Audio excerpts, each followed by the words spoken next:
Students बात करेंगे Allahabad high court group D को लेकर। देखिए इसका एग्जाम होने वाला है। लगातार मेरे पास कॉल्स और मैसेज आ रहे हैं कि सर कितनी क्या कट ऑफ जा सकती है, कितना हमें मिनिमम स्कोर करें जिससे हमें मेंस में जो है अच्छे से फायदा हो जाए।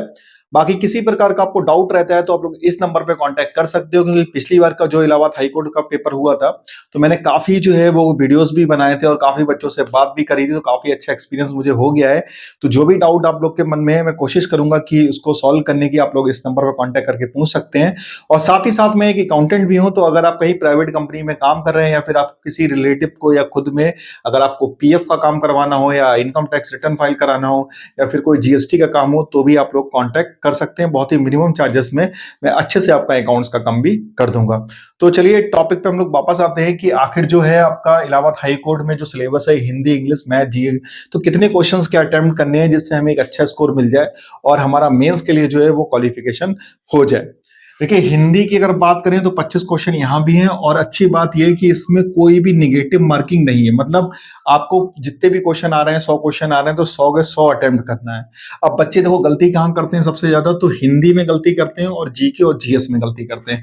हिंदी में क्या है कि वो सोचते हैं कि बहुत ईजी है, तो उसमें देखिए शुद्धि अशुद्धियां भी होती हैं, तो ध्यान से अच्छे से टिक करिए। क्योंकि पिछली बार मैंने जो बच्चों से बात करी वो कहते हैं सर बस ये वाला एक ही जगह हम बी लगा गए क्योंकि दोनों देखने में सही लग रहे थे, या फिर थोड़ा सा हमें ये जल्दी में हमने टिक कर दिया क्योंकि हिंदी तो हमारी मातृभाषा है। तो लोगों ने क्या करा कि जल्दबाजी के चक्कर में कई ऑप्शन जो हैं वो गलत कर दिए। कि मान लीजिए गद्यांश उन्होंने पूरा पढ़ा, पैसेज व्याख्या, तो उन्होंने वहां पे भी जल्दबाजी करी। तो आप अच्छे से हिंदी को टाइम दीजिएगा क्योंकि टाइम आपके पास ठीक ठाक है, तो आप अच्छे से कर लोगे। हिंदी में गलती आप करोगे मतलब आप मेरिट में नीचे जा रहे हो। और यही जीके और जीएस में भी हुआ है। करने तो सारे क्वेश्चन है लेकिन अच्छे से जो है इसको रीड करिएगा, और अगर आपको गैस करना है तुक्का लगाना है तो कोशिश करिएगा कि हाँ कुछ तो लॉजिकल लेके जो है वो हम तुक्का लगाएं इसका एनालिसिस करने के बाद। मैथ जो है वो कोशिश ये करिएगा कि मैथ को सबसे बाद में कीजिएगा, सबसे पहले आप हिंदी इंग्लिश और जीके जीएस निपटा लीजिएगा। काफी बच्चों ने क्या करा था कि मैथ को पहले ऑप्ट कर लिया था, मैथ पहले करने लगे थे। और लड़कों की ज्यादातर ये होता है कि अरे हमसे मैथ कैसे नहीं बन रही है, और ग्रुप डी की मैथ है यार ये तो हम अच्छे से कर लेंगे, तो थोड़ा ईगो पे ले लेते हैं। तो भाई ईगो पे मत लेना, नहीं तो आपको बहुत प्रॉब्लम आएगी। तो मैथ में जो क्वेश्चन अगर नहीं बन रहा है आपसे तो आप छोड़ सकते हो, और मतलब भाई ए बी सी डी में जो भी आपको ठीक लगे लगा देना, भाई करना तो ही। फिर आपको लग रहा है कि हम नहीं सॉल्व कर पाएंगे तो फिर जो भी आपको तुक्का खेलना है वो खेल लीजिएगा, लेकिन मैथ को आपको सबसे बाद में करना है। इस चीज का विशेष ध्यान रखिएगा। तो ये आपका अच्छे से आप कर लोगे। तो अब बात कर लेते हैं कि आखिर कितने नंबर अगर आप लेके आते हो जिससे आप अपने आप को एक सेफ महसूस कर सकते हो कि हाँ भाई मैं मेंस में जा रहा हूं। और जितना देखिए ज्यादा स्कोर आप प्री में करोगे उतना बेनिफिट आपको मिलेगा मेंस में, क्योंकि इसमें प्री और मेंस के दोनों के नंबर जुड़ के आपके ग्रुप डी में इसका फाइनल रिजल्ट बनता है। तो प्री में जितना अच्छा स्कोर कर लेंगे तो उतना बेनिफिट आपको मेंस में भी देखने को मिलेगा।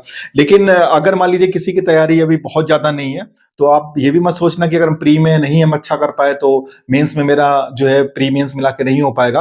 लेकिन मैंने पहले ऐसे भी लड़के देखे हैं जिनका प्री में एवरेज स्कोर था, मतलब कट ऑफ से 5-6 नंबर ज्यादा थे, लेकिन मेंस में उन्होंने अच्छे हासिल किए। क्योंकि अभी 1-1.5-2 महीना आपको मिल जाएगा तो वहां पे भी आप पढ़ाई कर सकते हो अच्छे से।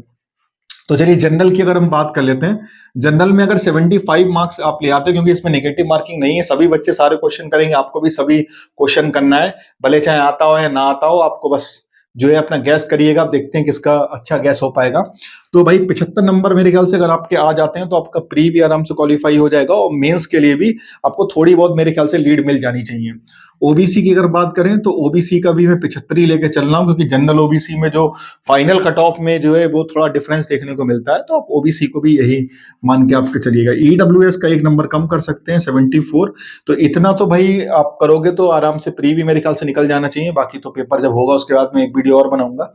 और एससी का अगर मैं बात करूं तो 72, और एसटी की अगर बात करूं तो 70।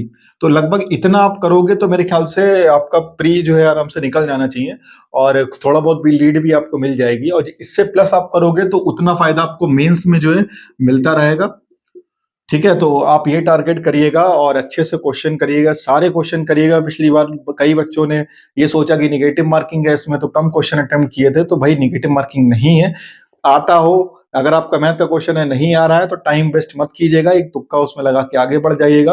और मैथ को सबसे लास्ट में कीजिएगा, सबसे पहले हिंदी इंग्लिश में जो आपको अच्छा लगे वो कीजिएगा, फिर जीके जीएस निपटाइएगा, मैथ सबसे लास्ट में। तो बेस्ट ऑफ लक। बाकी कोई डाउट रहता है या फिर कोई अकाउंट्स का आपको जानकारी लेनी हो तो आप लोग मुझे कांटेक्ट कीजिएगा। मिलता हूं नेक्स्ट वीडियो में। Thank you.